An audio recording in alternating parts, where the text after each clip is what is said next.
Reçois nos adorations de cet après-midi. Merci Jésus. Reçois nos louanges de cet après-midi. Alléluia. Amen, amen. Shalom, Amen. shalom, shalom, shalom, peuple de Dieu. Nous sommes reconnaissants envers le Seigneur pour sa grâce en ce soir, en ce matin. Ça dépend de l'heure à laquelle vous nous captez, que ce soit en ligne ou ici en présentiel. Nous vous disons merci et nous vous disons, vous êtes la bienvenue dans la présence de Dieu. Nous sommes l'église ambassade de Jésus-Christ ici à Ottawa. Nous vous accueillons dans la présence de Jésus.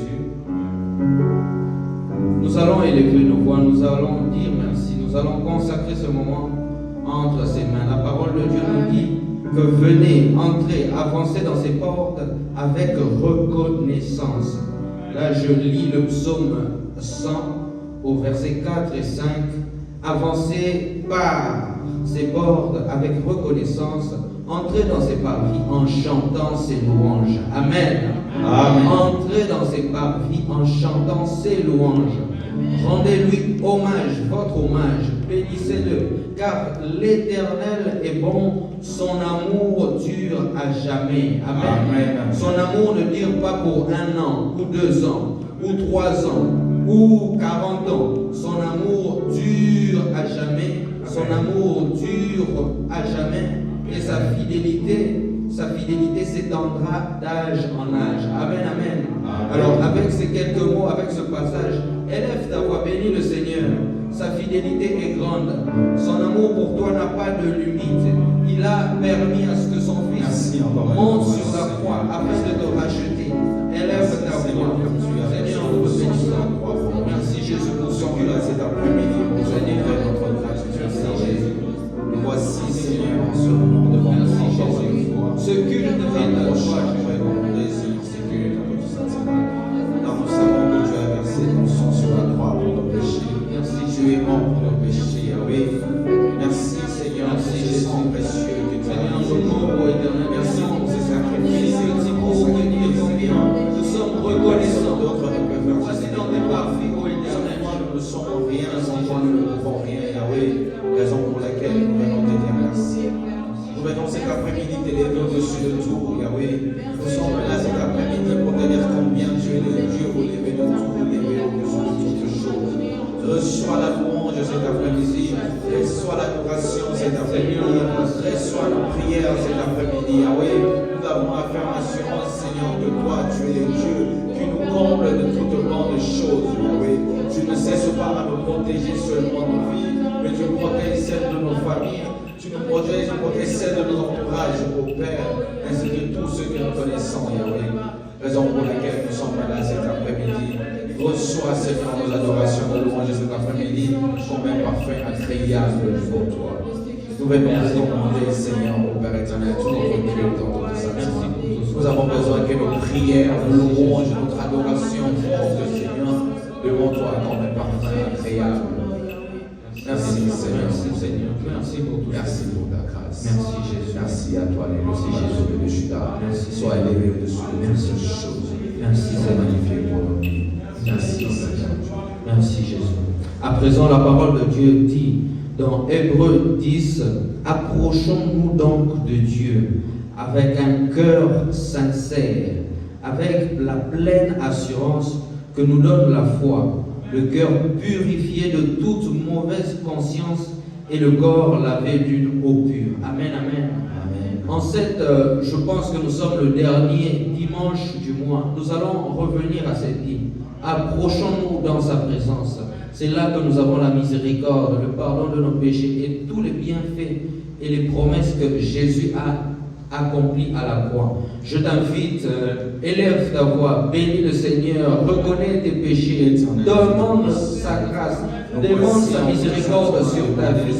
Il est digne et fidèle de la Nous savons, Seigneur mon Dieu, que sans la purification, sans le pardon du péché, nous ne pouvons pas approcher près de ton trône, Yahweh. Raison pour laquelle nous sommes là à implorer ta pitié dans nos vies. Nous savons, Seigneur, que ta parole déclare, tu es lent, Seigneur, en colère, au Père éternel, riche en bonté, ô Yahweh. Raison pour laquelle nous venons en ce moment implorer ta grâce, ta pitié dans nos vies. Nous venons en ce moment, au Père éternel, implorer, Seigneur, oh Père, ton pardon encore une fois, car nous savons qu'avec toi, Seigneur, c'est la vie. Avec toi, Seigneur, c'est le chemin à suivre. Nous nous protestons, Père, de toi, Seigneur, nous venons nous prosterner devant toi, Yahweh, cet après-midi. Nous implorons ta pitié. Nous avons besoin de toi dans nos vies, car si tu nous laisses, où irons-nous, Seigneur? À qui irons-nous, Seigneur, si ce n'est que chez toi? Nous venons en ce moment, nous regardons toi. Nous plions, nous agenouillons devant ton trône de grâce. Nous implorons ta pitié dans nos vies. Ne nous abandonne pas, Dieu de gloire. Nous savons, Seigneur, que toi, tu es le papa responsable qui ne laisse jamais ses enfants. Nous savons que tout ce qui approche vient auprès de toi, n'ont jamais été déçus. Raison pour laquelle nous sommes là encore cet après-midi près de toi. Nous venons encore une fois, Seigneur, cet après-midi, demander encore pardon. Demander, Seigneur, ta grâce. Implorer ton sang dans nos vies, ô Père éternel. Car avec toi, Seigneur, nous avons la ferme assurance que nous irons dans le droit chemin.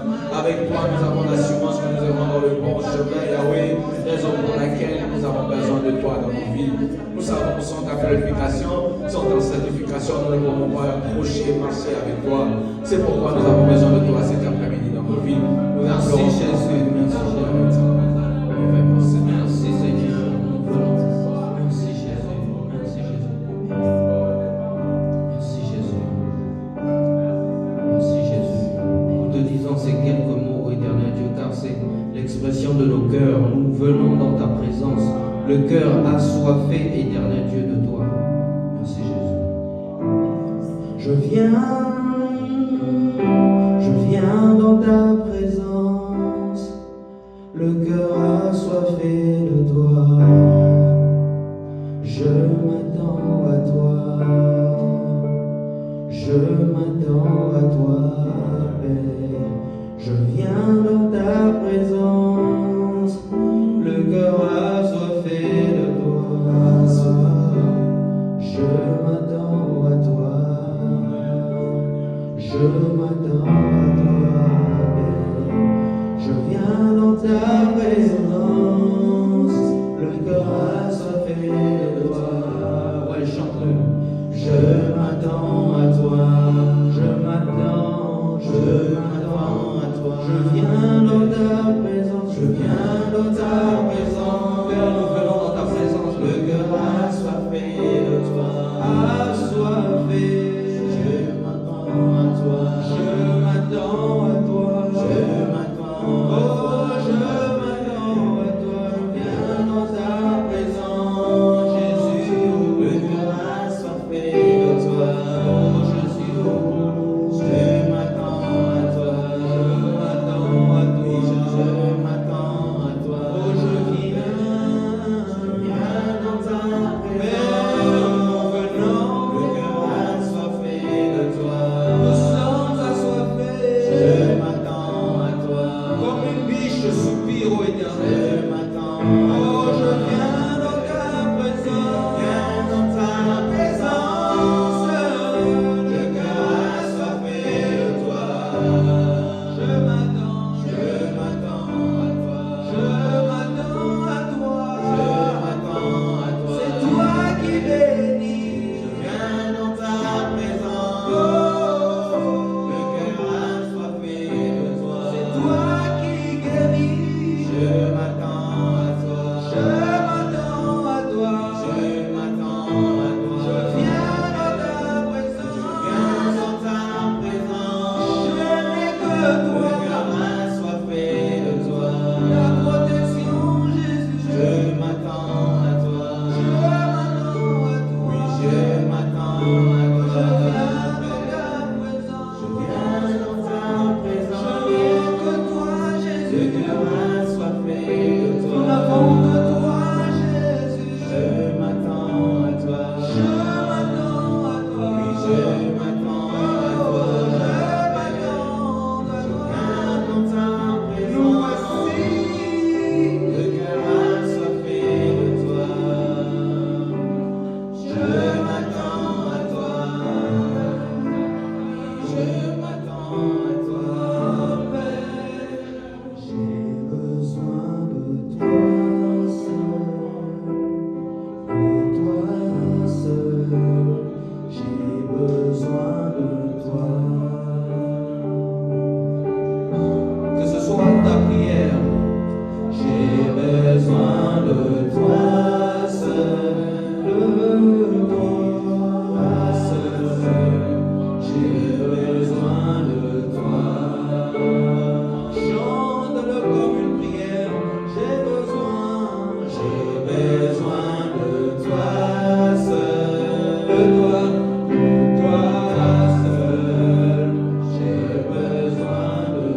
parole. Que ce soit ta prière en ce soir. J'ai besoin de toi. Jésus, j'ai besoin de toi. J'ai besoin de toi. Seul de toi.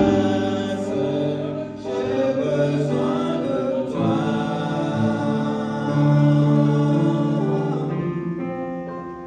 Je de ta présence, mon cœur assoiffé de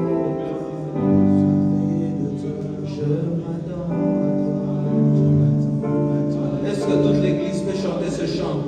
Je viens dans ta présence, comme une seule personne, le cœur assoiffé de toi. Je m'attends à toi, je m'attends à toi. Je m'attends à toi, je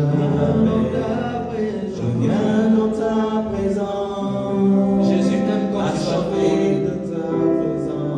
Jésus aime quand tu chantes pour lui. Je m'abandonne à toi. N'attends pas que ce soit la chorale qui chante. Je m'attends à toi. Oh, je viens dans ta présence. Je viens dans ta présence. Le cœur assoiffé de toi. Je m'attends à toi. Ma vie a besoin de toi. Je m'attends à toi. Vas-y, élève ta voix et dis-le en prière. Élève ta voix, dis cela en prière. Élève ta voix et prie. Dis Jésus, j'ai besoin de toi. Comme Jairus qui avait besoin de toi pour la guérison de sa fille. Seigneur, dans ma vie, j'ai besoin de toi. Merci Jésus pour tout ce que tu fais. Merci Jésus. Seigneur, nous avons besoin de toi. Mon voisin ne peut pas savoir ce qui range mon cœur. Mais toi seul connais ce qui range mon cœur, ô Éternel. J'ai besoin de toi, Seigneur.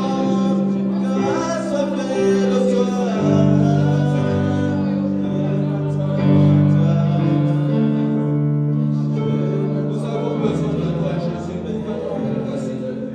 Pour nous, nous sommes venus te rendre merci à toi, Dieu. Parce que nous avons besoin de toi encore. Tu dis dans ta parole que sans toi, nous ne pouvons rien faire. Jésus, tous les peuples viendront à toi, puisque c'est toi qui exauces les prières. Seigneur, tu dis dans ta parole encore une fois, pour te dire que tu es grand pour nous dans nos vies. Tous les peuples viendront à toi, Jésus. Tous les peuples viendront à toi, car c'est toi qui exauces. Merci Jésus. Merci Jésus. Nous allons lire dans le livre de 1 Pierre 2,24 qui nous dit: il a pris nos péchés sur lui et les a portés dans son corps, sur la croix, afin qu'étant mort pour le péché, nous menions une vie juste. Oui, c'est par ces blessures que vous avez été guéris. C'est les blessures de notre Seigneur qui a été sur la croix qui nous a permis d'être enfants de Dieu. C'est par son sang qu'il a versé pour nous, raison pour laquelle nous venons encore prier cet après-midi. Nous allons lui dire merci, car il a versé sur la croix son sang pour nos péchés. Il est venu pour nous rendre purs. Il est venu pour nous donner encore la vie. Raison pour laquelle nous allons le dire, le lever encore une fois cet après-midi. Élevons nos voix tous ensemble comme un seul homme pour dire merci à ces dieux-là. Allons-y, prions tous ensemble. Merci à toi, le Dieu de Dieu. Merci pour ton sang. Nous venons te dire merci pour ton sang versé sur la croix pour nos péchés. Nous sommes là encore cet après-midi pour montrer ta gratitude envers nous, Yahweh. Car ce que tu fais pour nous, Seigneur, nul d'autre ne peut le faire. Ce que tu fais pour nos vies, Seigneur, seul toi peux le faire. Ce que tu fais pour par tes mains, seul toi nous avons la guérison pour laquelle nous sommes là cet après-midi, Yahweh. Nous sommes là cet après-midi pour te dire combien tu es digne d'être élevé. Nous sommes là cet après-midi pour te dire combien tu es digne d'être adoré. Sois toi élevé au-dessus de toutes les choses. Sois élevé au-dessus de toutes les choses. Tu es le lion de la tribu de Juda. Tu es le rejetant de David. Tu es la pierre angulaire. Oh, je par ma seule Dieu parmi nous. Tu es l'esprit. Ne sommes pas les Jéhovah, Jéhovah Nissi, Jéhovah Shammah, ô Père éternel. Tu es le Dieu qui guérit, qui guérit la guérison. Merci Seigneur de ta voix. Merci de nous assembler comme tes enfants encore cet après-midi. Nous sommes là pour te montrer notre gratitude, Yahweh. Reçois nos louanges, reçois nos adorations, reçois nos prières et cet après-midi comme un parfait agréable de nos voix.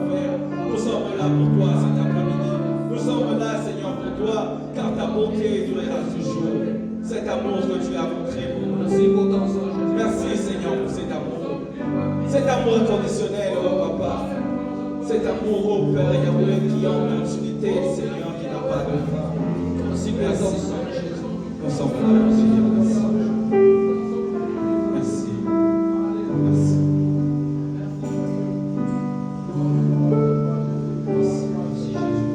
Le livre de Zacharie 8:23 nous dit: Ainsi parle l'Éternel des armées. En ces jours-ci, 10 hommes de toutes les langues des nations saisiront un juif par le pan de son vêtement et diront: Nous irons avec vous, car nous avons appris que Dieu est avec vous. Alors, nous allons prier au nom de Jésus-Christ pour que nous attirons les non-convertis.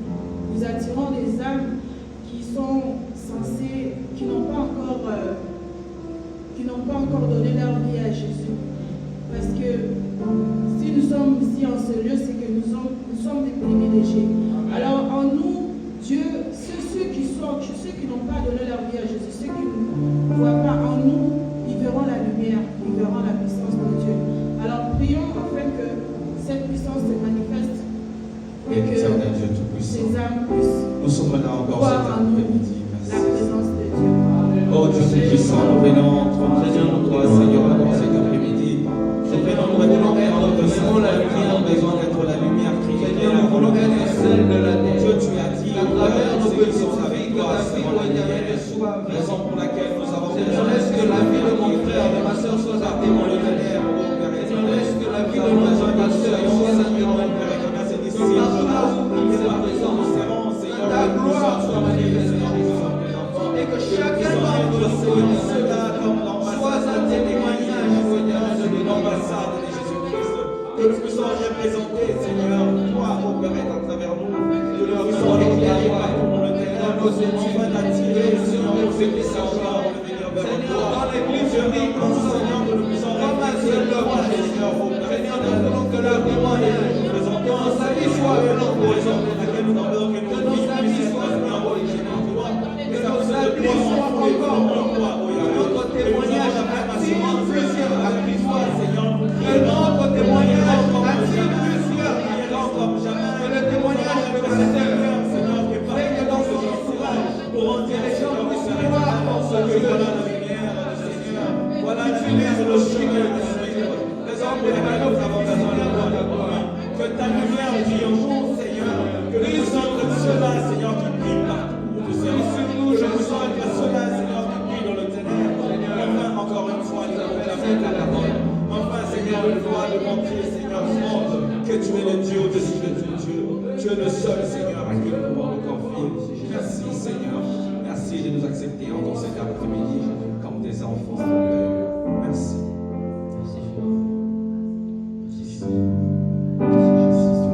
C'est dans le nom de Jésus que nous avons ainsi prié. C'est dans le nom de Jésus que nous avons ainsi prié. Amen, amen. Nous allons adorer ce grand Dieu, ce Dieu qui a créé les cieux et la terre. Ce Dieu mérite notre adoration, notre louange. Nous n'avons rien fait qui soit quelque chose qu'il nous doit. Amen. Tout ce que nous avons de lui, c'est par sa grâce. Amen.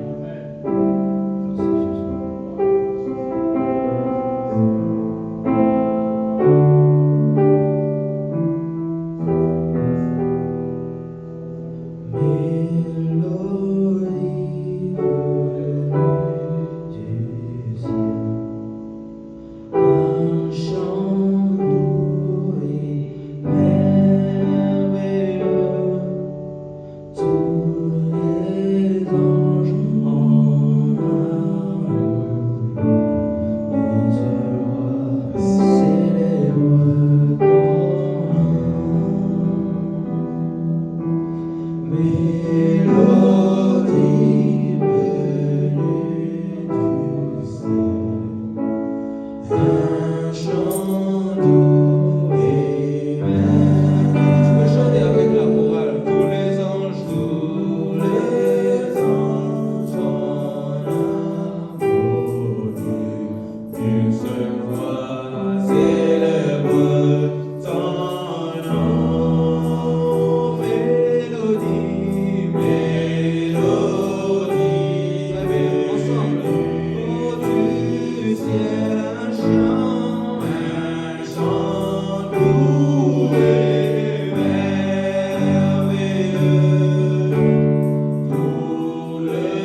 d'être cette lumière qui va éclairer dans le ténèbre. Règne à jamais. Merci. C'est dans le nom de Jésus que nous avons ainsi adoré. Amen, amen. Amen. Nous allons lire dans le livre d'Éphésiens, Éphésiens 3. Éphésiens chapitre 3, le verset 16. Je lis au nom de Jésus-Christ. C'est pourquoi je me mets à genoux devant le Père, de qui dépendent comme d'un modèle toutes les familles des cieux et de la terre. Je lui demande qu'il vous accorde, à la mesure de cette glorieuse richesse, d'être fortifié avec puissance par son esprit dans votre être intérieur. Que Christ habite dans votre cœur par la foi. Enraciné et solidement fondé dans l'amour, vous serez ainsi à même de comprendre avec tous ceux qui appartiennent à Dieu combien l'amour du Christ est large, long, élevé et profond. Amen, amen. Amen. En tant qu'Église, en tant que communauté, nous allons prier. Cette prière est Pierre et Paul qui est en train de faire cette prière. Et nous allons nous approprier de cette prière. Que le Seigneur augmente dans nos cœurs l'amour. Que l'amour de Jésus-Christ inonde nos cœurs en tant que personne, en tant qu'Église, en tant que mère, en tant que père de famille, en tant qu'étudiant. Et que cet amour soit visible partout là où tu seras. Et que cela aussi soit manifeste dans notre Église en tant que communauté, alors que nous allons partir évangéliser ou bien nous serons dans nos travails, dans nos tâches quotidiennes, que l'amour de Jésus soit manifeste, afin que nous puissions être des disciples de Jésus. Prions le Seigneur. Éternel, je te prie, Seigneur, nous merci encore une fois après de Seigneur, toi. nous prions, Nous sommes là, c'est ta que ton Seigneur, amour, au Père éternel, nous que avançons ton dans le amour sol. remplisse nos cœurs.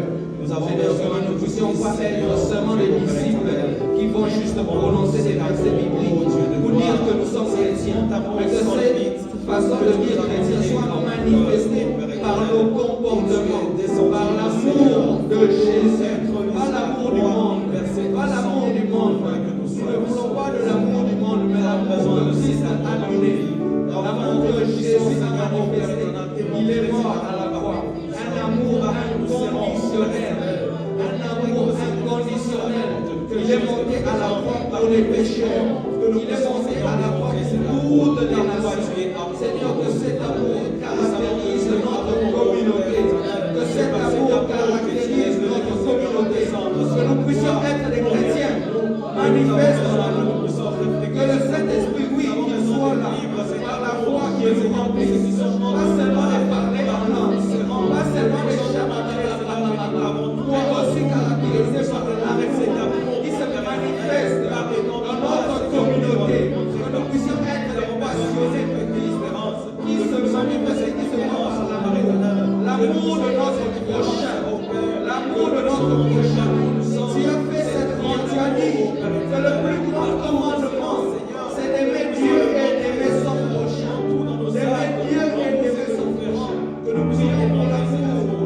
Nous prions pour l'amour. En tant que personne, nous voulons être caractérisés par cet amour. Alors que nous allons voir nos prochains.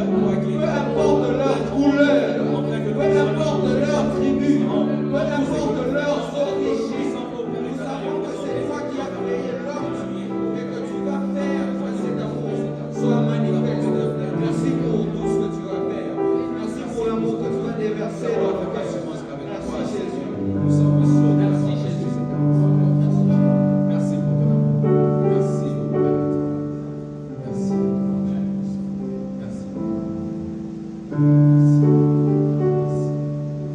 Merci Jésus. Merci Jésus. Merci. C'est dans le nom de Jésus que nous avons ainsi prié. À présent, nous allons appeler Papa Alfred pour la suite du programme.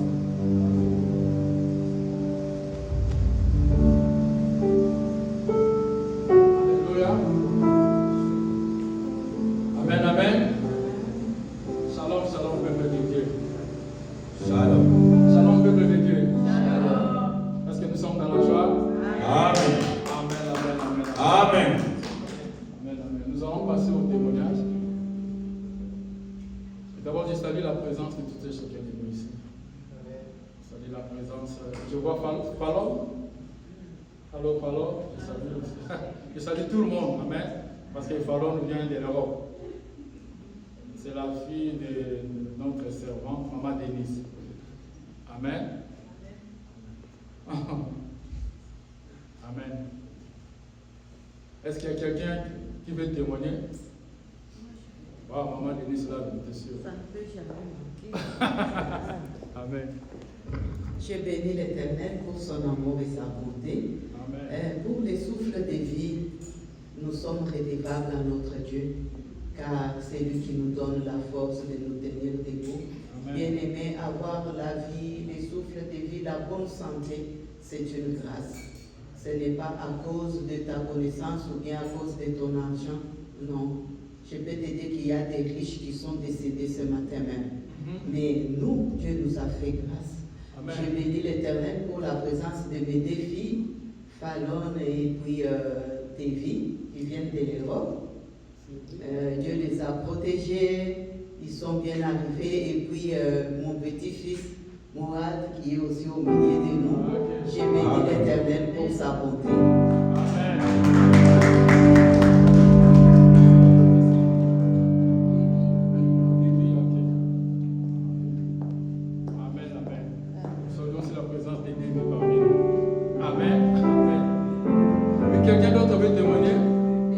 Chanter pour la gloire de notre Seigneur Jésus. Nous avons un. Oui, Lydie, vas-y.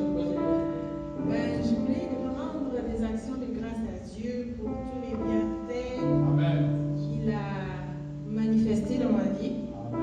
Amen. Pour ceux qui le savent, j'ai eu un accident il y a pas, ça fait de cela peut-être un mois et demi. Et un accident d'auto, mais bon, il n'y a pas eu de lésion corporelle. Dieu merci. Mais ma voiture a été vraiment endommagée.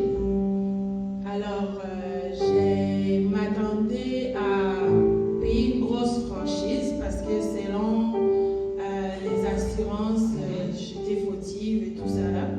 Mais bon, la voiture est partie en garage, réparation et tout. Donc, du coup, moi, je me préparais je mettais l'argent de côté pour une fois qu'on m'appelle que la voiture est prête, que j'aille payer ma franchise et que je récupère la voiture.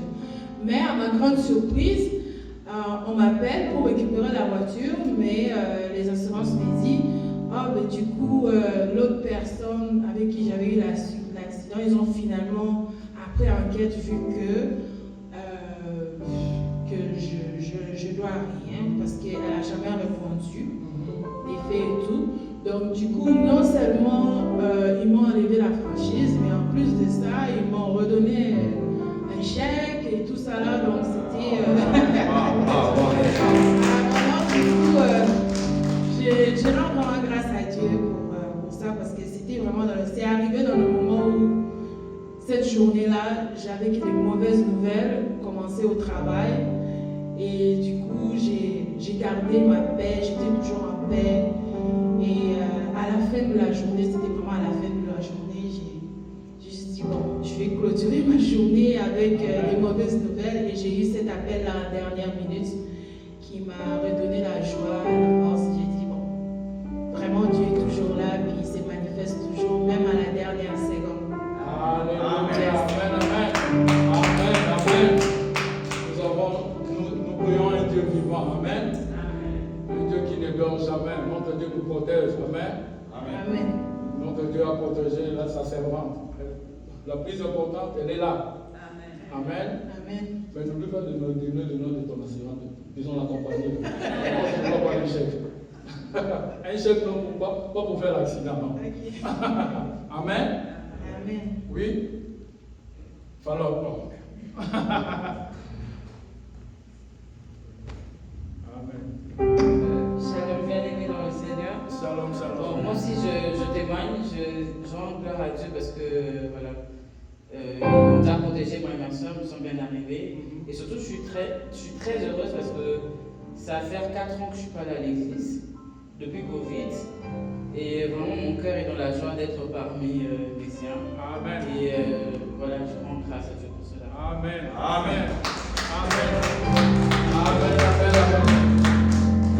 Nous sommes contents de vous revoir, Samuel. Fallon et Davy. Amen. Ils sont vraiment contents de nous. Alléluia. Amen. Là, on va louer le Seigneur. Amen. On va louer le Seigneur. La Bible nous dit dans... Alléluia. La Bible nous dit dans Psaume 118, 24, la Bible nous dit, c'est ici la journée que l'Éternel a faite. Qu'elle soit pour vous un sujet d'allégresse et de joie. Amen. C'est ta journée aujourd'hui. Amen. Est-ce qu'on peut se mettre debout, peuple de Dieu? Nous ne sommes pas dans une chambre froide ici. Là. Amen. C'est ta journée là, une journée de grâce, une journée d'opportunité. Un cadeau que le Seigneur t'a fait aujourd'hui. Un cadeau précieux. Amen. Donc on va louer notre Seigneur. Amen.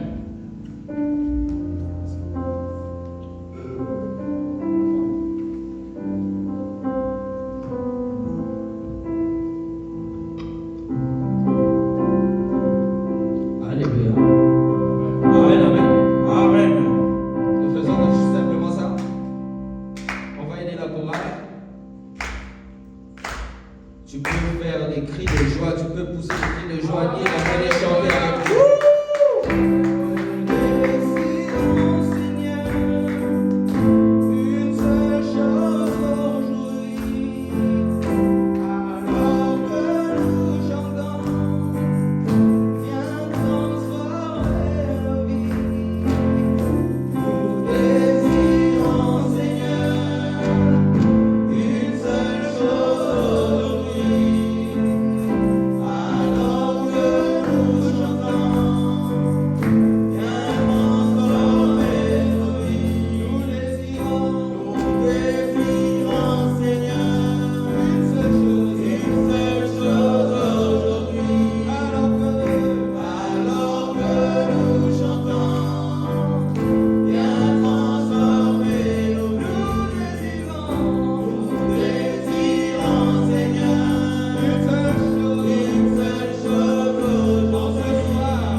Amen. Est-ce qu'on peut acclamer le Seigneur?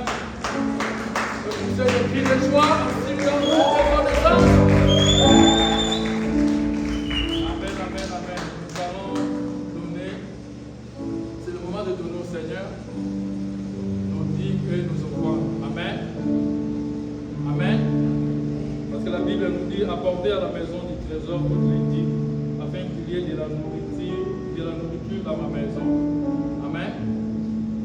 Donc nous avons des enveloppes ici. Et puis l'adresse aussi est là. Ceux qui vont c'est par Interact à Lille. Donc on peut aussi. Il y en a déjà, c'est là qui ont envoyé les gens à Lille. Donc le panier est là, il y a aussi des enveloppes. Amen. Je vais demander à la servante de Dieu de prier pour les dîmes et les offrandes. Maman Denise.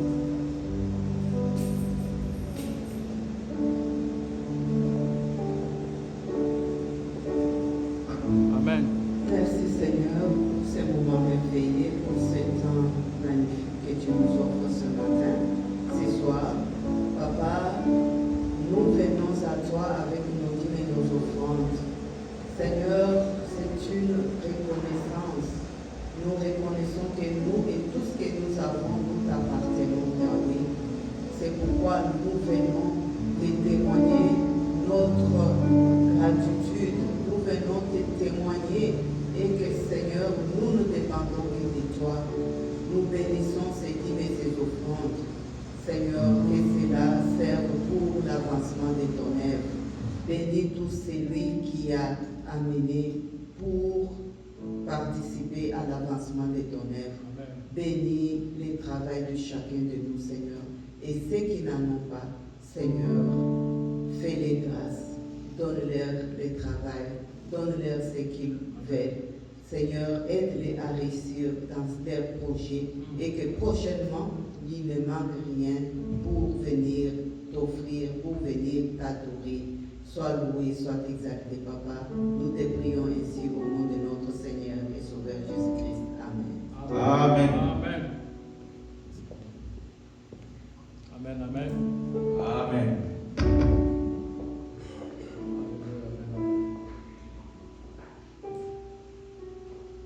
La Bible nous dit dans le livre, dans l'évangile de Matthieu 4:4, l'homme ne voit pas de pain seulement, mais de toute parole qui sort de la bouche de Dieu. Amen. Nous allons inviter l'homme de Dieu.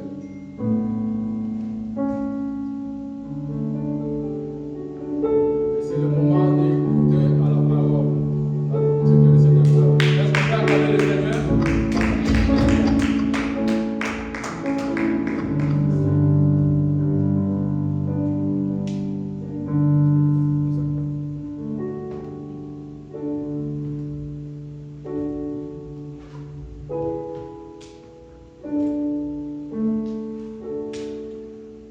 Nous acclamons le Seigneur.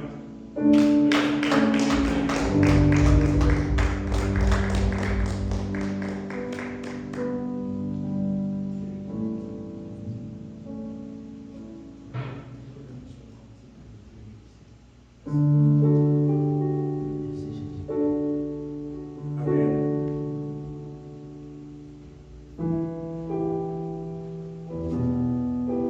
Alléluia. Amen. Amen. Alléluia. Alléluia. Pendant ce temps, nous revenons sur ce cantique. Pendant ce temps, dispose ton cœur à écouter le Seigneur. Parle au Seigneur. De tout ton cœur, expose ton cœur. Les hommes peuvent toucher, mais quand Dieu te touche, c'est différent. Les hommes peuvent te bénir, mais la bénédiction de l'Éternel est celle qui enrichit et ne se poursuit d'aucun chagrin. Les hommes peuvent te pardonner, mais quand Dieu te pardonne, il te libère.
ce temps, Père éternel, tu règnes, que tu prennes ta place, que tu touches les cœurs, que tu transformes nos vies.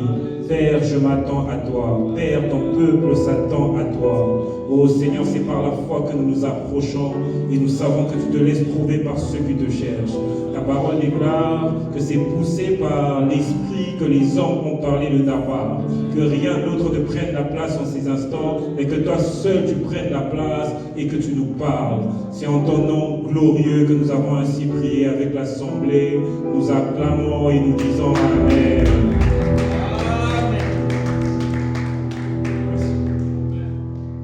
Alléluia. Je vous salue dans le nom précieux et puissant de Jésus-Christ. Amen, amen. Je suis heureux d'être dans la présence de Dieu. Je suis heureux de nous voir cet après-midi. Amen, amen. Amen. Alors, nous allons prendre notre passage principal qui est dans le livre de Romains, chapitre 1, le verset 16 à 17. Romains chapitre 1, le verset 16 à 17.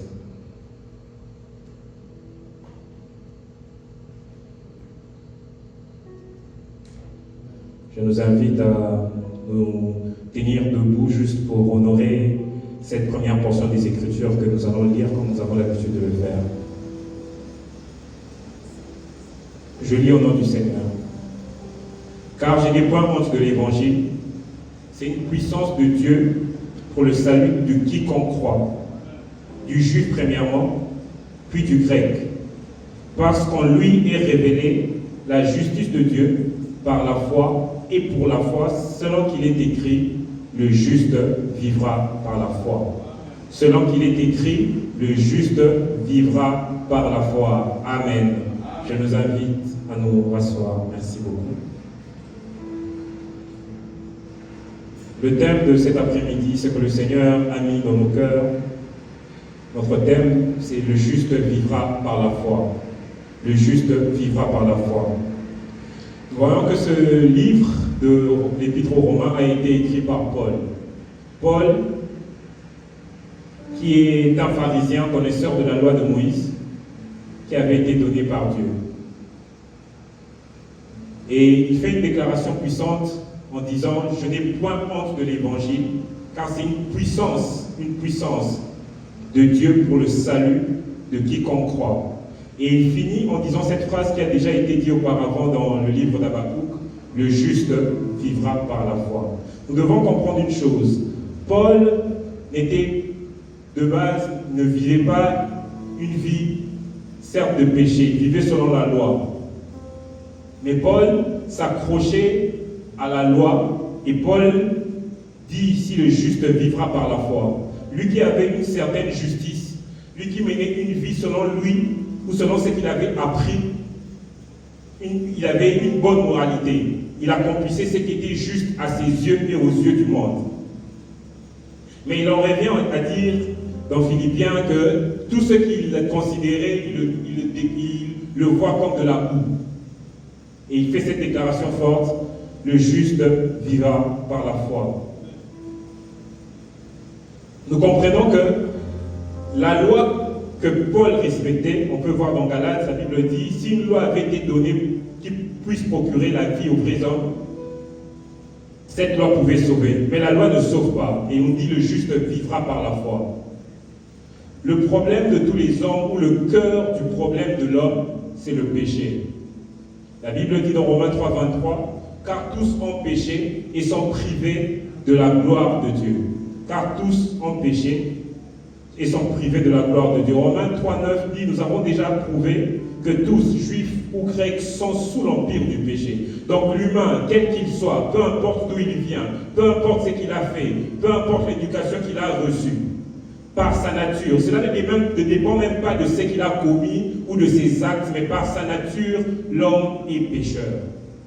L'homme est pécheur. Alors la Bible dit, nous avons parlé de Romains 3, 23 et 24, dit qu'ils sont gratuitement justifiés par la foi en Jésus-Christ. Ils sont gratuitement justifiés par la foi en Jésus-Christ.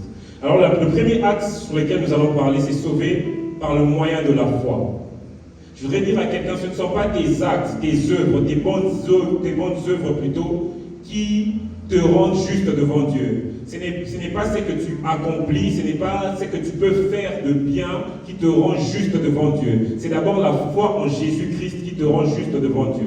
L'évangile est donc cette puissance par laquelle nous croyons que Christ est mort pour nous à la croix. Il a accompli cette œuvre et nous, notre devoir, c'est de croire en cette œuvre. La Bible dit dans Pierre, vous obtiendrez le salut au prix de votre foi. Certes, on dit souvent que le salut est gratuit parce que nous sommes gratuitement justifiés, mais notre part à nous, c'est la foi en Dieu. C'est la foi en Dieu, la foi en l'œuvre parfaite que Jésus a accomplie à la croix. Car nous savons que le salaire du péché, c'est la mort, mais le don gratuit de Dieu, c'est la vie éternelle en Jésus-Christ. Donc, quel que soit l'homme, quoi qu'il fasse, l'homme est privé de la gloire de Dieu. L'homme est privé de la gloire de Dieu. Donc l'homme, quoi qu'il peut vivre physiquement, l'homme est mort. Voilà pourquoi, dans Genèse, quand on parlait à Adam et Ève, le Seigneur avait dit que si vous mangez ce fruit, vous mourrez. Nous avons vu qu'ils ont mangé le fruit, mais ils n'étaient pas morts. Physiquement, ils n'étaient pas morts, mais spirituellement, il est mort. Je voudrais dire à quelqu'un que ce n'est pas parce que tu peux vivre peut-être physiquement ou que tu vois les gens vivre physiquement qu'ils sont réellement vivants. Nous pouvons vivre physiquement et être morts spirituellement. Et c'est un danger d'être vivant physiquement et mort spirituellement, parce que dès que la mort physique t'atteint, alors que tu es mort spirituellement, sache que tu as la mort éternelle qui t'attend. Je voudrais dire à quelqu'un que la vie n'est qu'en Jésus-Christ. La vie n'est qu'en Jésus-Christ. Ils ont continué à vivre physiquement, mais spirituellement, ils n'étaient plus là. Spirituellement, ils étaient morts. Amen, amen. Alors nous devons retenir une chose, que l'homme par lui-même ne peut rien faire pour être agréable à Dieu. L'homme ne peut rien faire pour être sauvé par lui-même, parce que s'il arrive à se sauver lui-même, c'est qu'il devient Dieu. Il n'y a que Dieu pour sauver l'homme, et le moyen par lequel nous sommes sauvés, c'est Jésus-Christ. Sauvé par le moyen de la foi. Donc nous devons comprendre, avant de parler de la marche par la foi, nous devons d'abord comprendre que si nous vivons, c'est par la foi en Jésus. Le juste vivra par la foi. Nous étions morts et Christ nous a déclarés justes. Et c'est par la foi que nous vivons. Nous pouvons lire Luc, chapitre 23, le verset 34. C'est Jésus à la croix. Luc 23. Luc chapitre 23, le verset 34. Je lis au nom du Seigneur. Et Jésus dit, Pierre, je te le dis, Luc 23, 34. Jésus lui dit, Père, pardonne-leur, car ils ne savent pas ce qu'ils font. Père, pardonne-leur, car ils ne savent pas ce qu'ils font. Une vérité fondamentale sur notre foi, une vérité fondamentale sur le salut, c'est le pardon de Dieu. Bien-aimés, nous avons tous besoin du pardon de Dieu. Sans le pardon, nous sommes foutus. Sans le pardon, nous sommes enfermés. Sans le pardon, nous sommes condamnés. Voilà pourquoi le Seigneur, quand ce brigand à la croix, il a parlé, il a compris qu'au-delà de la mort qu'il pouvait voir physiquement ce jour-là, et qu'il y avait une vie au-delà du physique, il lui a dit, aujourd'hui même tu seras avec moi au paradis. Donc en ce moment-là, il a reçu le pardon de Dieu. Il dit, Père, pardonne-leur car ils ne savent pas ce qu'ils font. C'est la première parole de Jésus-Christ à la croix. Mon frère, ma soeur, peu importe ce que tu as fait, le pardon de Dieu est disponible. Peu importe ce que tu as accompli, ce que tu as fait, peu importe la condamnation que toi tu as toi-même intérieure, peu importe comment les hommes peuvent te condamner, laisse-moi te dire que nous sommes pendant le temps de la grâce et le pardon de Dieu est disponible. Plusieurs personnes ont besoin du pardon. Plusieurs personnes vivent une vie enfermée, une vie meurtrie. Pourquoi? Parce qu'ils ont besoin du pardon. Laisse-moi te dire que le Seigneur est disponible pour pardonner. Le pardon de Dieu n'est pas comme le pardon des hommes. Le pardon des hommes, il te pardonne, mais il se méfie parce qu'il a déjà été blessé. Le pardon des hommes, il se méfie, mais il a toujours en souvenir la douleur qu'il a reçue. Mais laisse-moi te dire que quand le Seigneur pardonne, le Seigneur libère. Quand le Seigneur pardonne, le Seigneur justifie. Il y a une chose qui s'explique dans l'ancien temps. Quand l'homme péchait, on dit que le pardon couvrait le péché. C'est-à-dire qu'on pouvait être là, il y a une couverture en sorte qu'on ne voit pas le péché. Mais l'œuvre de la croix accomplie par Jésus-Christ, non seulement il couvre le péché, on dit, voici l'agneau de Dieu qui ôte le péché du monde. Laisse-moi te dire que le Seigneur n'est pas venu seulement pour couvrir tes fautes, mais il est venu pour ôter tes fautes. Il n'est pas venu seulement pour couvrir tes faiblesses, mais il est venu pour ôter tes faiblesses. Laisse-moi te dire que nous avons tous besoin du pardon de Dieu.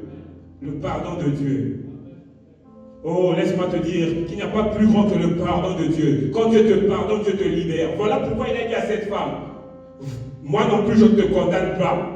Va et ne pêche plus. Pourquoi il va? C'est-à-dire que quelque part, si on doit aller un peu plus loin, c'est que le fait qu'elle se condamnait elle-même et que les hommes la condamnaient, elle était bloquée quelque part. Mais le Seigneur lui dit, va et ne pêche plus. Laisse-moi te dire que peu importe ce que tu as fait, maintenant va. Pourquoi? Parce que Jésus-Christ t'a déjà libéré. Jésus-Christ t'a déjà pardonné. Va et ne pêche plus. Le pardon de Dieu. Le pardon de Dieu. Plusieurs personnes ont été déjà pardonnées par Dieu. Mais le problème, c'est quoi? C'est qu'ils n'arrivent pas à se pardonner eux-mêmes.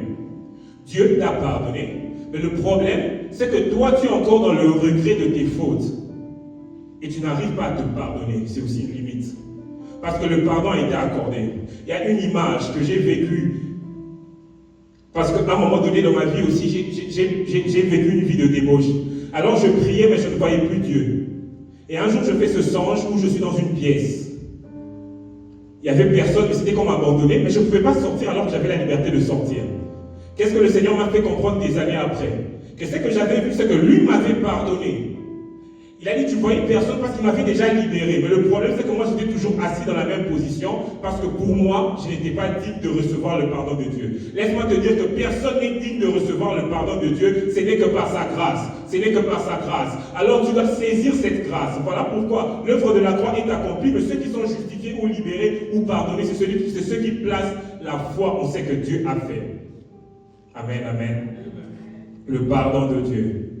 Donc, sauver au moyen de la foi implique accepter le pardon de Dieu, recevoir et accepter le pardon de Dieu. Et cela passe par la repentance. Proverbe dit que celui qui avoue et délaisse ses péchés obtient miséricorde. Donc, il y a le fait de reconnaître. Si tu n'as jamais reconnu que par ta propre nature, avant même tes actes, tu es pécheur, il y a déjà, je me permets de te dire que c'est une erreur. C'est grave. Parce que l'homme, par sa nature, avant même les actes négatifs que tu peux poser, par ta nature, tu es pécheur. Mais laisse-moi te dire que cette nature change en Jésus-Christ. Amen. Donc nous avons tous besoin d'un sauveur. Nous avons tous besoin de Jésus. Nous avons besoin du pardon de Dieu. Alors nous devons reconnaître 5 éléments importants pour le salut. Avant même de reconnaître que tu es pécheur, reconnais que Jésus, que Dieu t'aime. Jean 3,16, car Dieu a tant aimé le monde qu'il a donné son Fils unique afin que quiconque croit ne périsse point. C'est de l'amour de Dieu. Il faut reconnaître que Dieu t'aime. Reconnaître que par ta nature, si tu n'as pas accepté le Seigneur comme Jésus comme le Seigneur et Sauveur, par ta nature, tu es pécheur. Et que ta situation de pécheur déduit ou induit plutôt que tu es mort par tes péchés. Et que Jésus, la 4e chose, que Jésus t'a racheté par son sacrifice. Et la 5e chose, c'est que tu es sauvé par la foi au sacrifice de Jésus, par la foi en Jésus-Christ. Amen, amen. Le juste vivra par la foi. La foi en quoi? La foi en Jésus, la foi en la parole de Dieu. La Bible dit que la foi vient de ce qu'on entend, et ce qu'on entend vient de la parole de Dieu. Plusieurs peuvent placer la foi en autre chose. Aujourd'hui, nous voyons les humains placent la foi, par exemple, en la science. Et nous avons vu, depuis plusieurs années, ceux qui ont fait confiance en la science, nous avons vu où la science nous a emmenés. Nous voyons qu'il y a des bienfaits de la science, mais nous voyons tellement des choses négatives. Nous voyons les retombées sociales, tant naturelles que psychologiques, et j'en passe. Il y a ceux qui placent leur foi, par exemple, au roi de ce monde, aux autorités de ce monde. Et j'aime bien ce passage dans Osée, il dit que l'année de la mort du roi Osias, j'ai vu l'Éternel assis sur un trône élevé. Quand les gens de ce monde, qui avaient la puissance dans ce monde, qui étaient élevés dans ce monde, passaient, il a vu le Seigneur, pas assis sur un trône élevé, mais sur un trône très élevé.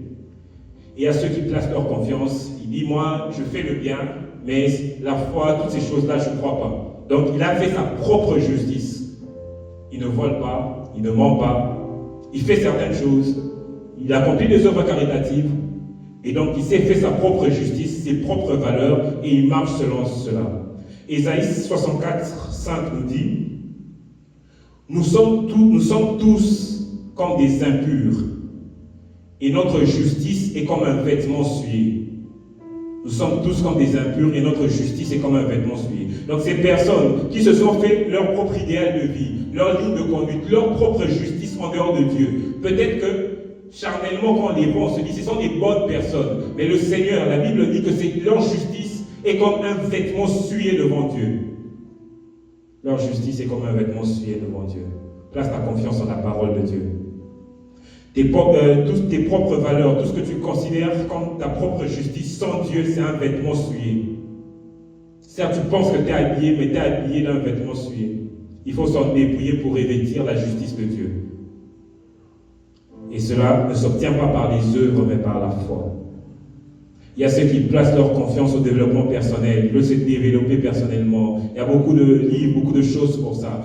C'est bien, mais déjà dans le mot, c'est développement personnel. Nous voyons, c'est dans Luc 12. C'est cet homme riche, il disait qu'il voulait s'enrichir, et qu'il amasse des trésors pour lui-même.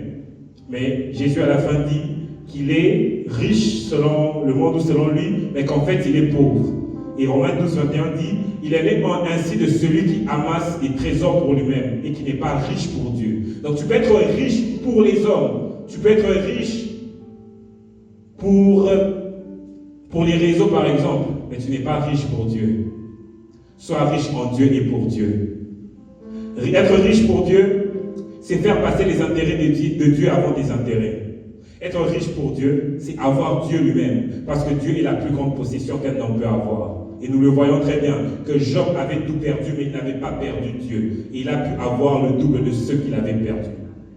Laisse-moi te dire que la plus grande possession, c'est Dieu. Il n'y a pas plus grande vérité que la parole de Dieu. Et la Bible dit que quiconque croit en lui ne sera point confus. Donc le juste vivra par la foi en Jésus-Christ. Quel est le moteur de ta vie? Quelle est la quête de ta vie? Qu'est-ce qui fait bouillonner ton cœur?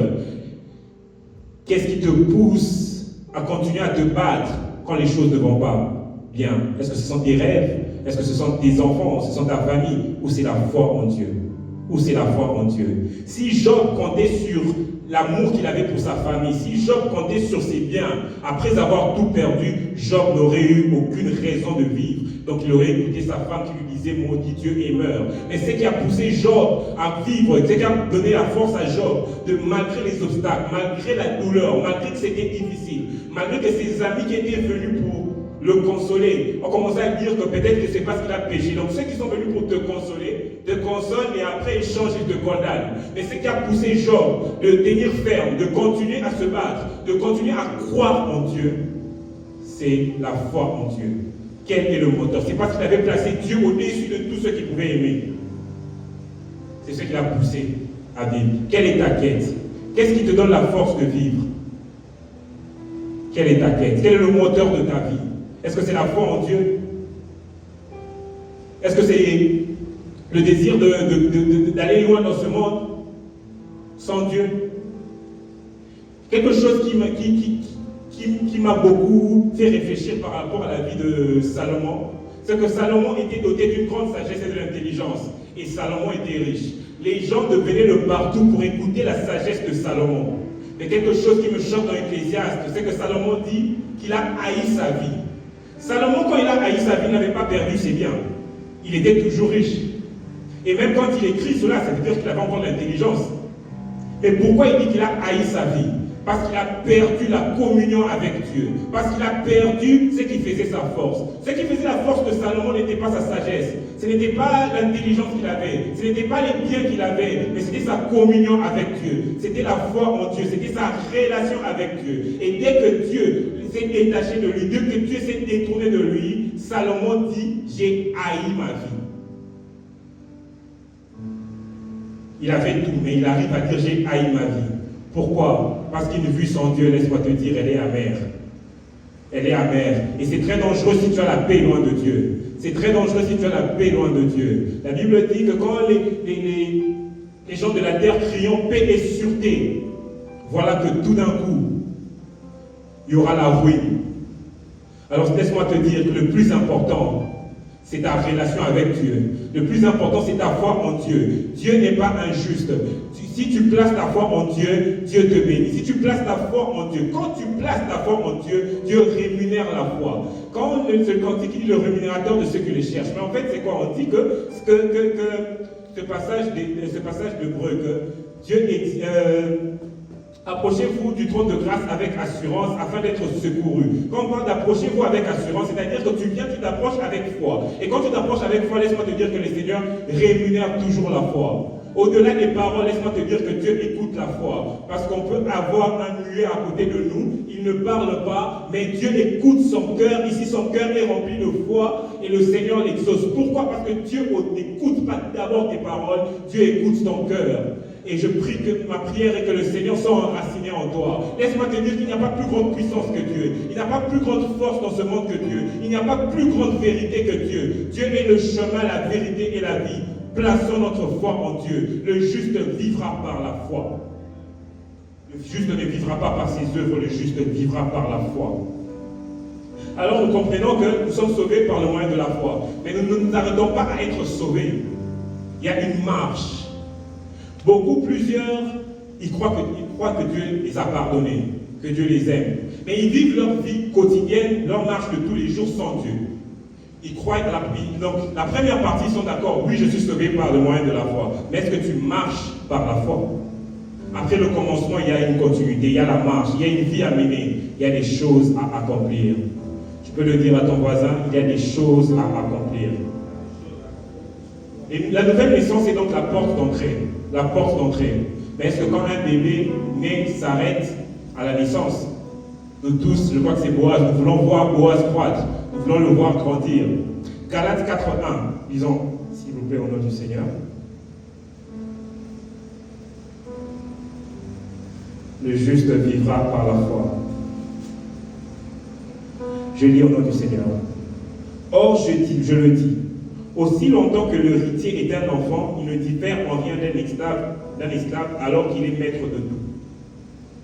Aussi longtemps que l'héritier est un enfant, il ne diffère en rien d'un esclave alors qu'il soit maître de tout.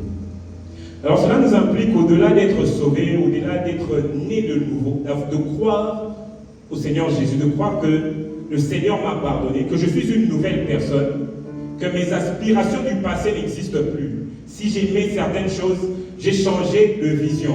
Certes, je peux être tenté, mais je sais que c'est le vieil homme qui me tente pour que je retourne aux choses que j'avais vomies. Mais au-delà, même quand je trébuche, mais la plus grande chose que je dois avoir en tête, c'est que je ne suis plus le même. Je suis né de nouveau. Je suis une nouvelle créature. Et cette nouvelle créature est appelée à croître, est appelée à marcher. D'où dans ce terme, le juste vivra par la foi. Notre deuxième axe, après être sauvé au moyen de la foi, c'est la marche par la foi. La marche par la foi.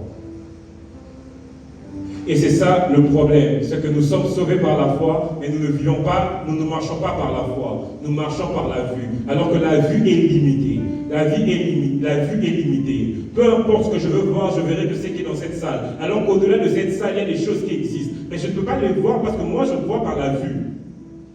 Mais la foi, elle est au-delà de la vie. La foi appelle à l'existence des choses qui n'existent pas. La foi, sans laquelle il est impossible de voir Dieu. Et il est impossible de plaire à Dieu sans la foi. La première chose, c'est la foi en la parole de Dieu. Marcher par la foi implique croire en la parole de Dieu. Ainsi, la foi vient de ce qu'on entend, et ce qu'on entend vient de la parole de Christ. Et Hébreux 11:3 nous dit, c'est par la foi que nous reconnaissons que le monde a été formé. C'est par la foi que nous reconnaissons que le monde a été formé. Par la parole de Dieu, en sorte que ce qu'on voit n'a pas été fait des choses visibles. La foi en la parole de Dieu. Plusieurs ont la foi, mais c'est une foi, c'est pas une foi en la parole de Dieu, mais c'est une pensée positive. C'est-à-dire, il veut quelque chose et il commence à dire, je crois que je vais arriver, je crois que je vais arriver. Laisse-moi te dire que la foi positive, elle peut marcher, mais elle a des limites. Elle peut marcher, mais ce n'est pas la vérité. Jean 17 nous dit que ta parole est la vérité. Quel est le soubassement de ta vie? Quand tu décides de faire quelque chose, quel est le soubassement? Laisse-moi te dire que c'est la foi qui doit être ton soubassement. La foi qui doit être ton soubassement. Dans ce passage de Romains 12, 3, la fin du passage de Romains 12, 3, la Bible dit, Louis II, je crois qu'il dit, selon la mesure de foi, la dernière partie de Romains 12, 3, selon la mesure de foi qui a été départie en chacun. Je voudrais te dire que si tu as accepté Jésus-Christ dans ta vie un jour, si tu as donné ta vie en Jésus-Christ un jour, laisse-moi te dire que tu as la foi. Tu as la foi. Parce que cette foi ne vient même pas de toi. C'est le Seigneur qui dit selon la mesure de foi qui a été départie en chacun. En chacun, Dieu a placé la foi. Mais le problème, c'est quoi? Des fois, tu n'as pas conscience de cela parce que tu n'exerces pas la foi. La foi augmente quand on exerce la foi. La foi augmente quand on exerce la foi. Si tu n'exerces pas ta foi, c'est tout à fait logique qu'à un moment donné, tu penses même que tu n'as pas la foi parce que la foi que tu as reçue, tu ne l'exerces pas. La foi. Le juste vivra par la foi. La différence entre le positivisme et la foi, c'est que la foi, c'est un soubassement. Et c'est la parole de Dieu. Et c'est la parole de Dieu, le soubassement de la foi. Le juste vivra par la foi. C'est marcher par la foi. Marcher par la foi implique une deuxième chose. Croire en la parole de Dieu implique l'obéissance. On ne parle pas de foi quand il n'y a pas d'obéissance. Jean 8, 30, 31, Jésus qui parle, il dit, comme Jésus parlait ainsi, plusieurs crurent en lui. Et il dit aux Juifs qui avaient cru en lui, si vous demeurez dans ma parole, vous êtes vraiment mes disciples. Demeurer dans la parole de Dieu, c'est obéir à sa parole. Ceux qui disent j'ai la foi, au-delà de la confession de foi, la foi se manifeste aussi par l'obéissance. Abraham a cru en ce que Dieu lui avait dit, mais il ne s'est pas arrêté là, il a obéi à la parole de Dieu. Ce n'est pas seulement, par exemple, les amens à l'église ou ce que la bouche nous dit, mais c'est ce qui est dans le cœur, c'est la pratique. Nous voyons dans Matthieu 21, c'est la parabole des deux fils. Le père, on voit deux fils dans son champ, dans le champ. J'aime bien cette parabole. Il dit à l'un d'aller, il refuse, il dit qu'il n'ira pas. L'autre dit j'irai. Mais qu'est-ce qui se passe? Celui qui avait dit qu'il n'ira pas est rentré en lui-même. J'aime beaucoup ce que la Bible dit qu'il est. Donc il se repentit en lui et il est allé. Et la première action, c'est qu'il a reconnu qu'il avait mal fait et il est allé faire ce qu'il devait faire. Mais celui qui avait dit oui de la bouche, qui n'a pas pratiqué, à la fin, nous voyons que lequel a plu au Père, c'est celui qui, malgré avoir dit non, est rentré en lui-même, a reconnu ses torts, est allé agir. Et c'est celui-là qui a été réellement le vrai fils. Pourquoi? Parce que l'obéissance a caractérisé sa personnalité. Donc notre foi est caractérisée par l'obéissance. La Bible dit que c'est par la foi qu'Abraham, lors de sa vocation, obéit. Pour obéir, il faut avoir la foi. C'est par la foi qu'Abraham, lors de sa vocation, obéit, est parti pour un lieu qu'il devait recevoir en héritage et qu'il partit sans savoir où il allait. Des fois, nous ne recevons pas ce qui nous est destiné parce que nous refusons d'obéir, parce que nous résistons à la voix de Dieu. Et laisse-moi te dire que le péché peut être des fois considéré comme un manque de foi. Et d'ailleurs, le diable ne s'attaque pas forcément à ta richesse, à ta vie, à ta destinée, il s'attaque à ta foi. Et nous l'avons vu avec Job. Il a tout pris, mais le but, ce n'était pas prendre tout ça. Le but, c'était que Job perde la foi, que Job se détourne de Dieu, que Job réunit Dieu. Laisse-moi te dire, accepte de tout perdre, mais ne perds pas la foi en Dieu. Accepte de tout perdre, mais ne perds pas la foi en Dieu, parce qu'après avoir tout perdu, laisse-moi te dire que si tu as gardé la foi, Dieu va te redonner au-delà de ce que tu as perdu. Garde la foi en Dieu. Et le Seigneur, qui est tellement bon, permettra à ce que tu ne perdes pas ce que tu as, parce que tu as foi en lui. Amen, amen. Le juste vivra par la foi, c'est obéir à Dieu. C'est obéir à Dieu. La marche par la foi implique, la troisième chose, implique le sacrifice et le renoncement. C'est par la foi qu'Abel offrit, c'est dans Hébreux 11, je vais lire, il y a plusieurs passages de Hébreux 11 que je lis en passant. Là, je vais lire Hébreux 11, 4 et 17. C'est par la foi qu'Abel offrit à Dieu un sacrifice plus excellent que celui de Caïn, par la foi. C'est par elle, donc toujours par la foi, qu'il fut, Abel, donc déclaré juste. Dieu approuvant ses offrandes, et c'est par elle qu'il parle encore, quoique mort. Quoique Abel est mort, c'est par la foi que ses offrandes parlent toujours. Oh, laisse-moi te dire que la foi a des fruits qui peuvent dépasser même ta propre vie sur la terre. La foi a des fruits qui peuvent dépasser ton séjour sur la terre. La foi. La foi. C'est par la foi qu'Abraham offrit à Isaac lorsqu'il fut mis à l'épreuve et lorsqu'il offrit son fils unique, lui qui avait reçu les promesses. Mon frère, ma soeur, il y a des principes, il y a des choses que tu vas hériter par le sacrifice. Nous voyons que dans le monde, quelqu'un pour atteindre, par exemple, les One Jams, pour atteindre certains objectifs, il doit passer des heures à se sacrifier en travaillant. C'est un sacrifice qu'il fait. Et nous voyons que cela peut produire. Mais si cela n'est cela se fait juste humainement. Mais laisse-moi te dire que quand tu te sacrifies, quand tu sacrifies quelque chose pour Dieu, ou tu donnes ta vie pour Dieu, laisse-moi te dire que les fruits sont plus glorieux et visibles que ceux que tu peux sacrifier dans ce monde. Qu'est-ce que tu offres à Dieu? Par rapport à ton temps, qu'est-ce que tu offres à Dieu? Qu'est-ce que tu sacrifies pour Dieu? Le sacrifice le plus important, c'est ta vie. Et la Bible dit dans Psaume 51, 19, le sacrifice qui sont agréables à Dieu, c'est un esprit brisé. Donc quelqu'un qui déverse son cœur à Dieu, il ne dédaigne pas un cœur brisé et contrit. La Bible dit aussi quelque part, je crois que c'est dans Job, que Dieu n'est débiteur de personne. Donc laisse-moi te dire que ce que tu donnes à Dieu ou ce que tu fais pour Dieu, en réalité tu ne le perds pas. C'est plus qu'un investissement, parce que le Seigneur n'est débiteur de personne. Et il donne au centuple de ce que nous donnons. Mais malheureusement, des fois, ce n'est pas nous qui avons compris ça. Ce sont les gens du monde des ténèbres qui font des sacrifices parce qu'ils savent qu'ils ont une récolte. Mais laisse-moi te dire qu'avec le Seigneur, c'est plus grand que ce que le monde peut nous présenter. Et sans oublier que Dieu préfère l'obéissance au sacrifice. Donc le renoncement est capital dans la foi. J'aime bien ce que Moïse a fait. Moïse vivait chez Pharaon. Moïse vivait dans la royauté. Mais la Bible nous dit dans Hébreux 11, c'est par la foi. 11, 24 à 27. C'est par la foi que Moïse, devenu grand, refusa d'être appelé fils de la fille de Pharaon. Par la foi, il a renoncé à quelque chose. À quoi tu renonces par la foi? Pour la foi en Dieu. C'est par la foi que Moïse, devenu grand, refusa d'être appelé fils de la fille de Pharaon. Et à un moment dans ta marche avec le Seigneur, quand tu grandis, il faut renoncer à certaines choses. C'est par la foi qu'il a renoncé.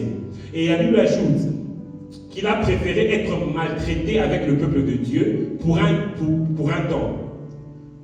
Non, il a préféré être maltraité avec le peuple de Dieu que d'avoir pour un temps la jouissance du péché. Pour un temps. Donc le péché, c'est pour un temps. La jouissance du péché qui était courue. Il a renoncé à cela. Parce qu'il y a une jouissance dans le péché. Il y a une jouissance. Sinon, les hommes, on ne céderait pas à la tentation. Si on cède, c'est parce que nous pensons que quelque part, ça nous plaît. Mais laisse-moi te dire que le diable est un menteur. Le diable est un menteur. La Bible dit qu'il se déguise en ange de lumière. Mais laisse-moi te dire que même en ange de lumière, son but est d'apporter les ténèbres. Et il dit que Moïse, regardant l'opprobre de Christ comme une richesse plus grande que les trésors de l'Égypte. Est-ce que tu vois donc l'opprobre de Christ plus grand que les trésors de l'Égypte? On peut comparer l'Égypte aujourd'hui au monde, les trésors de ce monde, et à la gloire de Dieu. Il dit car il avait les yeux fixés sur la rémunération. Les yeux fixés sur la rémunération. La rémunération qui ne venait pas de Pharaon, qui ne venait pas de l'Égypte, mais qui venait de Dieu. Car Dieu était plus grand que Pharaon, était plus grand que la gloire de l'Égypte. Et lui a pu voir, c'est par la foi. Par la vue, il ne l'aurait pas vu, parce qu'il aurait vu tout ce qu'il vivait dans ce palais royal. Il aurait vu toute la richesse de l'Égypte. Mais la Bible nous montre que c'est par la foi. C'est par la foi. Ma prière est que tu te détaches de la vue pour voir par la foi. C'est par la foi qu'il quitta l'Égypte, sans être effrayé de la colère du roi, car il se montra ferme comme voyant ce qui est invisible. C'est par la foi que nous voyons ce qui est invisible. Je me suis toujours posé cette question. Si Moïse n'avait pas renoncé à la gloire de l'Égypte, que serait Moïse aujourd'hui? Est-ce qu'on entendrait parler de lui? Par la foi, la foi, la foi. Mon frère, s'il y a des choses que tu veux vivre avec le Seigneur, il faut apprendre à renoncer. Renoncer à certaines choses, renoncer à certaines amitiés, renoncer à certains comportements, renoncer au péché. Moïse devenu grand, grandir dans la foi, c'est aussi renoncer. Grandir dans la foi, c'est renoncer.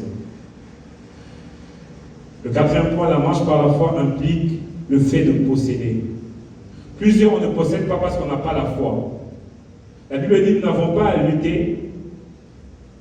Avant la possession, nous allons parler du combat. La marche par la foi implique aussi le combat de la foi, le combat par la foi. Ce n'est pas parce que tu as la foi en Dieu que tu ne vas pas vivre certaines résistances. Ce n'est pas parce que tu as la foi en Dieu que tu ne vas pas vivre certains combats, certains problèmes. La foi en Dieu implique aussi le combat, et c'est le combat de la foi. La Bible dit dans Éphésiens 6,12, car nous n'avons pas à lutter contre la chair et le sang, mais contre les dominations, contre les autorités, contre le prince de ce monde, contre les esprits méchants dans le lieu céleste. C'est la parole de Dieu. Nous n'avons pas à lutter contre la chair et le sang, donc contre ce qui est visible, mais plutôt ce qui est invisible. Les dominations, les autorités, les princes du monde des ténèbres et toutes ces choses dans les lieux célestes. Et la Bible ajoute aussi que les armes avec lesquelles nous combattons ne sont pas charnelles. Elles sont puissantes devant Dieu pour renverser. Laisse-moi te dire que la foi implique le combat de la foi. Et dans ce combat de la foi, nous ne combattons pas pour obtenir la victoire, mais nous combattons dans la victoire parce que le Seigneur a vaincu à la croix pour nous. Alors il faut t'armer. Il peut y avoir des moments de pression, des moments de difficulté, des moments où tu as l'impression, je dis bien, que Dieu t'a abandonné. Mais laisse-moi te dire qu'il n'abandonne jamais. Il dit que même si une femme oublie-t-elle l'enfant qu'elle allait, non, il dit même si elle oubliait, moi je ne t'oublierai pas. Laisse-moi te dire que tu peux vivre des moments de difficulté alors que tu as la foi. Le plus important, prie, Seigneur, garde ma foi. La Bible dit que quand le Fils de l'homme viendra, trouvera-t-il la foi? Pourquoi le Seigneur, c'est le Seigneur Jésus qui parle? Pourquoi il le dit? Parce qu'il sait que ta foi est combattue.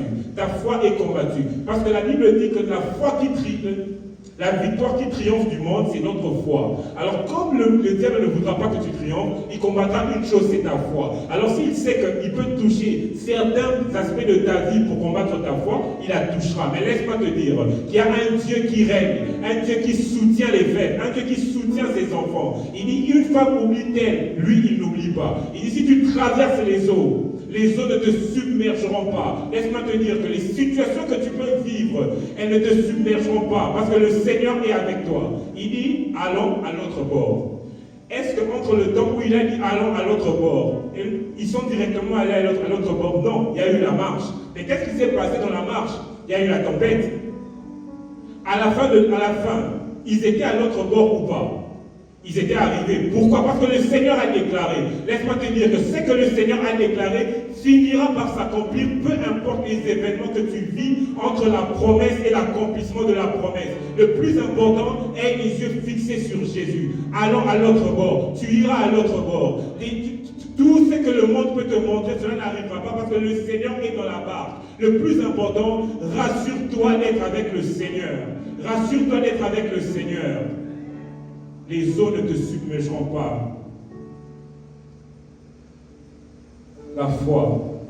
Oh, ma prière est que pendant ce culte et pendant ce temps, que ta foi augmente, que ta foi augmente, que ta foi augmente. Il dit que si tu as une foi comme un grain de sénévé, tu diras à cette montagne, ôte-toi, elle sautera. Je te dis, non, le plus important, ma soeur, c'est avoir la foi. Le plus important, mon frère, c'est avoir la foi. Avoir la foi que Dieu t'a pardonné, avoir la foi que Dieu t'a sauvé, et encore plus, avoir la foi que Dieu y marche avec toi, que le Seigneur vit avec toi, que le Seigneur ne t'abandonnera pas, que tu vaincras tout, que peu importe ce qui peut se présenter devant toi, cela est en dessous de Dieu. Car celui qui est en nous est plus grand que celui qui est dans le monde.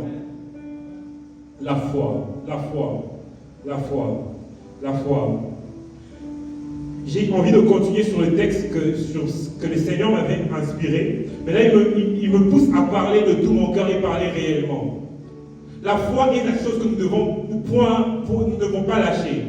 Pourquoi? Parce que par la foi, non seulement nous vivrons sur la terre, mais la foi nous permet d'entrer dans l'éternité avec Dieu. Bien-aimé, n'abandonne pas la foi. La foi pour ta vie, la foi pour tes parents, la foi pour tes enfants. La foi, la foi. Sans la foi, je ne me tiendrai pas devant vous. C'est par la foi que je me tiens. Et si aujourd'hui, moi, je peux être appelé serviteur de Dieu, ce n'est que par la foi. Et laisse-moi te dire que ta foi en Dieu ne s'arrête pas qu'à toi, mais elle peut impacter ceux qui sont autour de toi. Ceux qui sont autour de toi. Ceux qui sont autour de toi. Alors n'abandonne pas, n'abandonne pas, n'abandonne pas. Combien de personnes ont prié plusieurs années pour le salut de leur père? Et laisse-moi te dire que cela finit par arriver. Cela finit par arriver. La foi en Dieu. La foi en Dieu. La foi en Dieu. La foi en Dieu. La foi en Dieu. La foi implique la prière. La foi implique la prière. Luc 18, 1. Jésus leur adressa cette parole pour leur montrer qu'il faut toujours prier et jamais se relâcher. Il faut toujours prier et jamais se relâcher. Et Luc 18, 8 dit, quand le Fils de l'homme viendra, trouvera-t-il la foi? Cela nous montre que la prière est liée à la foi. Si tu pries sans la foi, tu n'auras pas de résultat. En réalité, ce n'est pas une prière, ce sont des paroles que tu adresses. Mais la prière, elle est d'abord basée sur la foi. La foi en qui? La foi en Dieu. Et laisse-moi te dire que si tu pries avec la foi, le Seigneur lui-même dit que tout ce que vous demanderez avec foi, je vous l'accorderai. Oh mon frère, ma soeur, perds tout, mais ne perds pas la foi. Perds tout, ne perds pas la foi. La Bible dit, ma maison sera appelée une maison de prière. Une maison de prière est une maison de foi. Là où on prie, là où on prie, là où on prie. La foi implique la prière. La foi implique la prière. Dans Ézéchiel, la Bible dit, je cherche parmi eux un homme qui élève un mur, qui se tient à la brèche et qui élève un mur. Qu'est-ce qu'il explique? Donc il cherche un homme qui va prier. Le Seigneur cherche un homme qui va prier. Prier pour qui? Pas pour lui, mais pour les autres. Tout ça, c'est toujours par la foi. Bien aimé, la foi implique la prière. Il faut prier avec foi. Je ne vois pas une prière que j'ai faite avec foi de tout mon cœur que le Seigneur n'a pas exaucée. La prière avec foi. Il dit, je cherche parmi eux un homme qui se tient à la brèche, qui élève un mur. Bien aimé, cette parole, elle est vraie, elle est vivante. Pendant un moment, je parle parce que la parole de Dieu, certes, elle est dans la Bible, nous pouvons la voir dans la réalité. Sinon, les gens ne vont plus croire à la parole de Dieu. Pourquoi? Parce qu'on fait que raconter. Mais il faut avoir du vécu pour expliquer aux gens qu'au-delà de ce que nous vivons, au-delà de ce que nous vous racontons, nous avons vécu Dieu. Je suis né dans une famille chrétienne. Maman, on va étudier en Tunisie pendant 5 ans. 3 ans, j'ai eu ma licence. Pendant que j'étais en master, j'ai commencé une vie de débauche. Je fumais, j'allais en boîte de nuit tous les 3. Jeudi à dimanche, moi, j'étais en boîte de nuit. J'avais connu Dieu dans mon enfance, mais c'était un Dieu qu'on m'avait raconté. Et je savais qu'il y avait des promesses, mais je n'avais pas vécu Dieu. J'ai commencé à faire cette vie. J'ai commencé à rencontrer des mauvais amis qui m'ont emmené dans des mauvaises choses. Et les parents, ils sont avec Dieu. Donc, Dieu a commencé à révéler certaines choses. Je mentais. Un jour, quelque temps, ma mère fait un songe où un homme vient lui dire, en lingala, il dit, Tika mon anabiso, c'est-à-dire, laisse notre enfant. Comment cet homme pouvait dire laisse notre enfant alors que moi, je suis fils de ma mère et de mon père et je suis enfant de Dieu. Donc c'est-à-dire que, je veux dire à quelqu'un que le combat spirituel existe. Ce n'est pas qu'on raconte, c'est la vérité. C'est-à-dire qu'en faisant ces choses avec eux, eux voulaient m'entraîner dans leurs choses et pour eux, j'étais leur enfant. Mais pourquoi ils viennent voir ma mère pour leur dire laisse notre enfant? Pourquoi? Parce que c'était une femme de prière. La vie de prière implique la foi. C'est-à-dire que la parole d'Ézéchiel s'est accomplie. Elle a élevé un mur. Et eux voulaient m'atteindre. Il y avait quelque chose qui empêchait. C'était le mur qu'elle avait élevé par la foi dans la prière. Laisse-moi te dire que quand nous prions, nous ne perdons pas notre temps. Le Seigneur écoute la prière. Le Seigneur écoute la prière. Alors ils n'ont pas pu m'atteindre, ils n'ont pas pu me détruire. Pas parce que moi je me sanctifiais, pas parce que je faisais des bonnes choses, mais parce que quelqu'un s'est élevé en prière en ma faveur. Laisse-moi te dire que ta foi peut sauver des vies, ta foi peut sauver des destinées, ta foi peut engendrer des ministères, ta foi peut engendrer des peuples. Nous avons besoin de l'ambassade de Jésus, des femmes et des hommes de foi, la foi. La foi implique la prière. La foi implique la prière. Nous voyons que Jésus, Jairus vient le chercher, il dit, ma fille est morte. Oh, je voulais dire à quelqu'un que ce que tu penses être mort n'est pas mort. C'est selon tes yeux que c'est mort. C'est selon les informations que tu as. Qu'est-ce que le Seigneur lui dit? Non, elle n'est pas morte, mais elle dort. Oh, je veux dire à quelqu'un que ce que tu penses être mort n'est pas mort. Au fait, il dort ou elle dort, mais le Seigneur est capable de réveiller. Le Seigneur est capable de réveiller. Le Seigneur est capable de réveiller. Mais laisse-moi te dire qu'au-delà de réveiller, le Seigneur est capable de ressusciter. Il a ressuscité Lazare. Il a ressuscité Lazare. Alors il dit que si tu crois, tu verras la gloire de Dieu. C'est ce qu'il a dit à Marthe.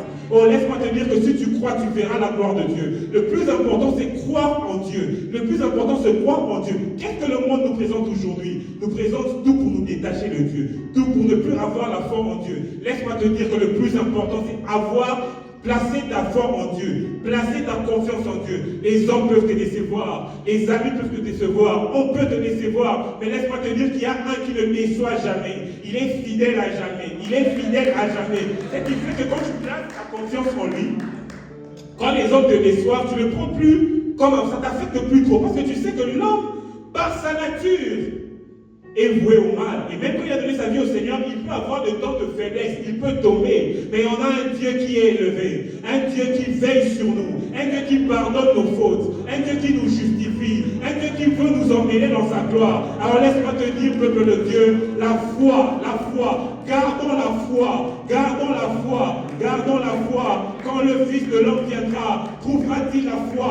Ma prière est qu'il trouve la foi dans ta vie. Ma prière est qu'il trouve la foi dans ton cœur. Ma parole est qu'il trouve la foi à Ottawa, à l'ambassade de Jésus, la foi. Jésus est merveilleux. Est-ce que nous pouvons nous tenir debout et saturer ces lieux de prière à notre Dieu, le Dieu qui exauce la foi, le Dieu qui exauce la foi. Prie pour ceux qui peuvent toucher ton cœur. Prie pour cela. Le Seigneur est disponible. Le Seigneur est disponible. Oh Seigneur, je te prie pour nos cœurs. Nous voulons garder la foi. Nous voulons vivre une vie de foi.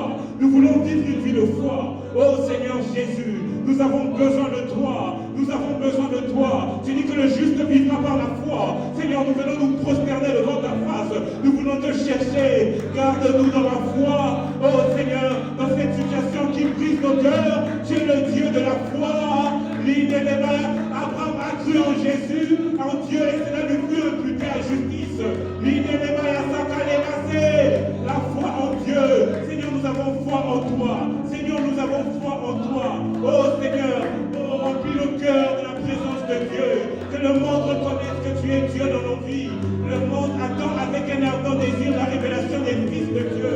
Alors par la foi, oh Seigneur Dieu de gloire, viens ôter nos faiblesses, viens ôter nos fautes. Et nous voulons vivre une vie de foi.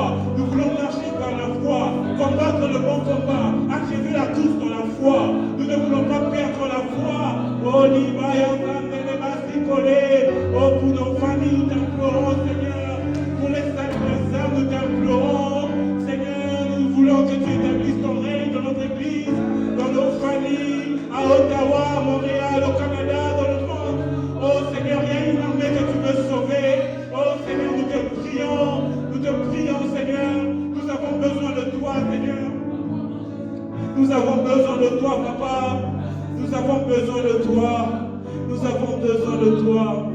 Nous avons besoin de toi. Oh, le Dieu de la vie. Le Dieu de la vie. Oh, Jésus. La vérité, la vérité, la vérité. Il n'y a pas plus grande vérité que toi, Seigneur.